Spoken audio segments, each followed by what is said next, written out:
From frozen tundras to luscious forests, sprawling deserts to beautiful beaches, mountain ranges to wet swampland, tiny towns to gigantic cities, everything can be found within one country.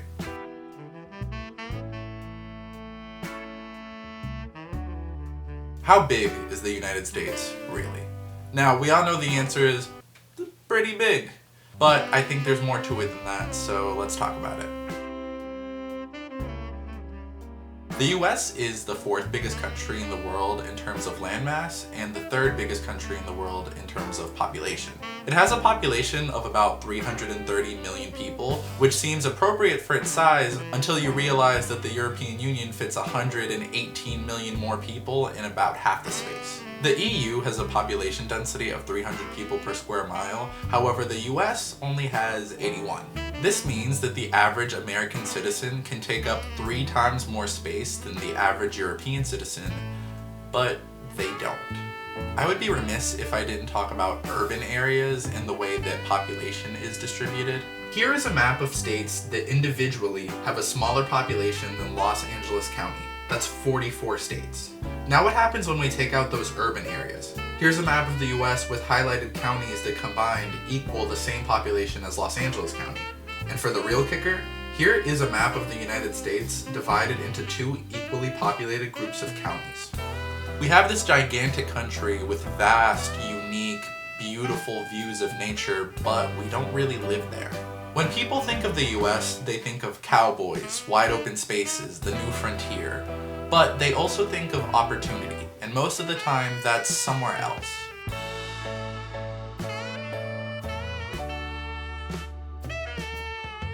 New York is the most iconic city in the United States and arguably the most iconic city in the entire world. New York is the other image people picture when they think of the US, but how do you balance this with this? Emma Lazarus's poem, The New Colossus, published in 1883 and engraved onto the Statue of Liberty, reads, "Give me your tired, your poor, your huddled masses yearning to breathe free, the wretched, refuse of your teeming shore. Send these, the homeless, tempest-tossed to me. I lift my lamp beside the golden door."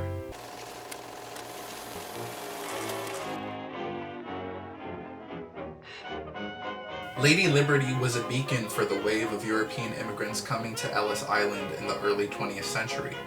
Immigrants who played a central role in the industrialization of not only New York City, but the rest of the United States in that century. This poem is often interpreted as addressing immigrants coming to the United States. I don't want to take away from this interpretation at all, but I do also want to look at it from a different perspective. There are plenty of poor and tired people already in the United States that also search for hope anywhere that they can find it, often leaving the wide open spaces they grew up in search of a land of opportunity. Shuffling figures that once were men, beg a dime for a cup of coffee. The 1930s saw the Great Depression ravage the economy of the entire United States, leaving many poor and unemployed. As the years of drought set in and the winds swept the plains as they had always done, the failed crops were not able to fix the soil as the tough prairie grasses once did. A nation watched as the plains blew away. Countless people who ventured off into the new frontier on the promise of wide open, prosperous farmland saw everything they worked for destroyed by the Dust Bowl, a series of utterly terrifying dust storms that obliterated the agriculture of the American prairie. I'm going to link below to a really informative PBS article about this because a lot of information that I used for the rest of this video was found in that article. By 1940, 2.5 million people had already moved out of the Great Plains region, 200,000 of which moved to California. California was getting so much immigration from the rest of the United States that the LAPD set up officers on the state border, turning away American citizens from coming into the state. If that's not an immigrant experience, then I don't know what is.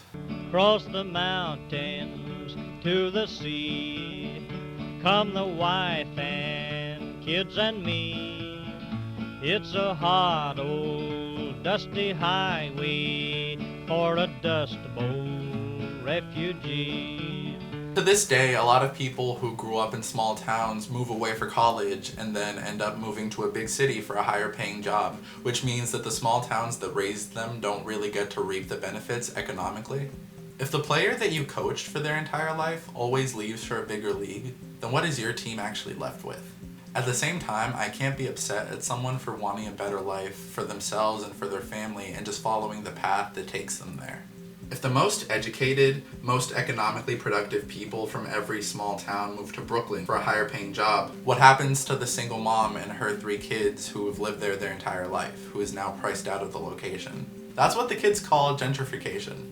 I live in South Florida, and a lot of New Yorkers are moving down here because New York is insanely expensive. But since New Yorkers are used to paying more rent than Floridians, they're okay with paying a little more for South Florida properties than we are, as long as it's less than what they paid in New York. And now little old me feels like he's getting priced out of South Florida. Reality is rough, and someone chasing their land of opportunity might mean pushing somebody else out of theirs.